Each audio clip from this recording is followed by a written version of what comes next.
নমস্কাৰ বন্ধু বান্ধৱীসকল। গধূলি সময়ত অকল চাহটো যে কেতিয়াও পেট ভৰি নাযায়, কিবা এটা মন পচন্দৰ বস্তু লাগিবই। আৰু আজি আমাৰ শেফ হৈছে বা, আৰু বাৰ ভুল খুব কম হয়, মানে আমাৰ লগত তুলনা কৰিলে নায়েই ভুল আৰু যেতিয়া খাদ্য সামগ্ৰী বনায়। আৰু সেইকাৰণে বা বনোৱা আলু চপৰ ৰেচিপিটো শ্বেয়াৰ কৰিম বুলি ভাবিছোঁ। আলু বইল কৰি ল'লোঁ, তাতে কাটি পিঁয়াজ, জলকীয়া, এয়া বাকী মছলাখিনি যেনে ধনিয়া গুড়ি, নিমখ, হালধিটো ৰংটোৰ কাৰণে দিয়া গৈছে, আৰু এয়া জলকীয়া গুড়ি, তাৰপাছত ওপৰত অকণমান গৰম মছলা দি আলুখিনি, এয়া মিঠাতেল দিয়া গৈছে।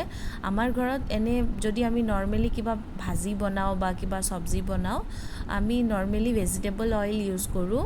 এইটো মানে দেউতাৰ ডক্টৰে প্ৰেছক্ৰাইব কৰাৰ কাৰণে কৰোঁ, কিন্তু পিটিকা বা কিবা চাটনিৰ কাৰণে মিঠাতেল ঘৰত থাকে। চ' ইয়াতো আমি মিঠাতেলে ব্যৱহাৰ কৰি পিটিকাটো বনাই ল'লোঁ।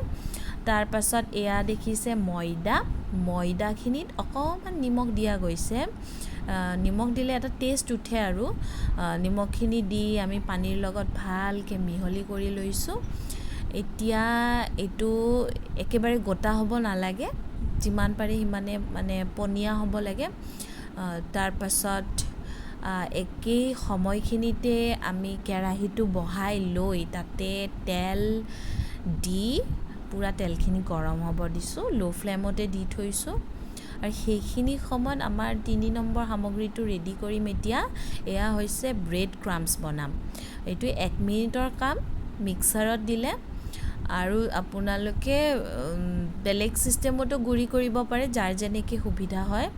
তো 1 মিনিটত এয়া হৈয়ে গ'ল ব্ৰেড ক্ৰাম্পছ। আৰু এতিয়া আমি কৰিম, যিখিনি আলু পিটিকা থোৱা আছিলে সেইখিনিক আমি এনেকৈ এতিয়া লাড়ু বনাম। আৰু লাড়ু বুলি নহয়, যাৰ যেনেকুৱা শ্বেপত চপটো খাই ভাল লাগে তেনেকুৱা শ্বেপ কৰিব পাৰে। হাত ব্যৱহাৰ কৰিছোঁ, কাৰণ পাকঘৰত এনেকুৱা হয় যে বহুত কামত আপুনি হাতখন ব্যৱহাৰ কৰিব লগা হয়, এখন নহয় দুখনে কৰিব লগা হয়। সেইকাৰণে হাতখন বহুতবাৰ ধুইও থকা যায়, হাতখন বহুত পৰিষ্কাৰ কৰি ৰখা হয় পাকঘৰত কাম কৰি থকা সময়ত। তো এনেকৈ আমি আলু চপকেইটা নিজৰ মন পচন্দৰ শ্বেপ মতে বনাই লৈছোঁ। আৰু ইয়াৰ পিছত বাকীখিনি প্ৰচেছো দেখিব। এতিয়া আপোনালোকেও জনাব, গধূলিৰ চাহকাপ সঁচাকৈ বিস্কুট বা নৰ্মেল তেনেকৈ খাই ভাল লাগেনে, কিবা এনেকুৱা এটা প্ৰয়োজন হয়?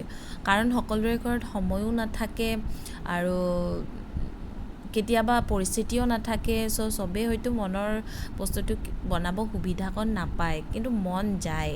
সেয়া আমাৰ ক্ষেত্ৰতো হয় বাৰু। যেতিয়া ব্যস্ত থাকোঁ, যেতিয়া ফ্ৰী থকা যায় তেতিয়া অকণমান চেষ্টা কৰা যায় এনেকৈ। আজি যিহেতু গোটেইকেইটা আছিলোঁ, চ' এনেকৈ বনালোঁ। এয়া দেখিছে, ময়দাত ডুবাই দি চপকেইটা ক্ৰাম্পছত দিয়াৰ পিছত এনেকুৱা এটা দেখিব পাব, আৰু সেইটো আমি ভাজি দিলোঁ। মানে ভাজাটোৱে হৈছে লাষ্ট ষ্টেপ, কিন্তু এইটো আমাৰ চপটোৰহে লাষ্ট ষ্টেপ। কিন্তু চপটো তেতিয়ালৈকে খাই ভাল নালাগিব যেতিয়ালৈকে লগত চাহ নাথাকিব, আৰু সেইটো কাৰণে একেলগে গাখীৰ এয়া আৰু এয়া চাহ বহাই দিছোঁ। চাহ হৈ থাকিব, চপো হৈ থাকিব। আৰু চাহটো যিটো ৰঙা চাহ খোৱাটো শৰীৰৰ কাৰণে ভাল বুলি কয় মানুহে, কিন্তু গধূলি সময়ত একাপ গাখীৰ চাহ নাপালেও ভাল নালাগে। এতিয়া আমি গাখীৰ চাহে খাম। আৰু চপকেইটা ভাজি হৈ যোৱাৰ পিছত যাৰ ঘৰত টিচু থাকে, টিচুত অকণমান তেলটো যাব দিব পাৰে। আমাৰ যিহেতু নাছিলে, আমি অকণমান ঠাণ্ডা হ'ব দিম যাতে তেলটো তলত ৰৈ যায়। আৰু এনেকৈ অকণমান বেছিকৈ চপ বনাই দিলোঁ, যিহেতু মানুহ বেছিকৈ আছিলে। তাৰপিছত লগে লগে একেলগে চাহো বনি থাকিলে। এনেকৈ আপোনালোকে বহুতে হয়তো খায়েই ইতিমধ্যে, আৰু যদি কোনোবাই খোৱাও নাই, চাহৰ লগত এইটো বস্তু বনাই খাব পাৰে, বহুত ভাল লাগে। সেইটো কাৰণেই শ্বেয়াৰ কৰিছোঁ। আৰু লগতে আমি অকণমান টেষ্টৰ কাৰণে পিঁয়াজ কাটি লৈছোঁ, দেখাবৰ কাৰণে নহয়, আমি এনেকৈ আমাৰ ঘৰত কিন্তু পিঁয়াজটো অকণমান বেছিকৈ ব্যৱহাৰ হয়ো। ভাল লাগিল বাৰু, ধন্যবাদ। ভাল লাগিলে লাইক কৰিব।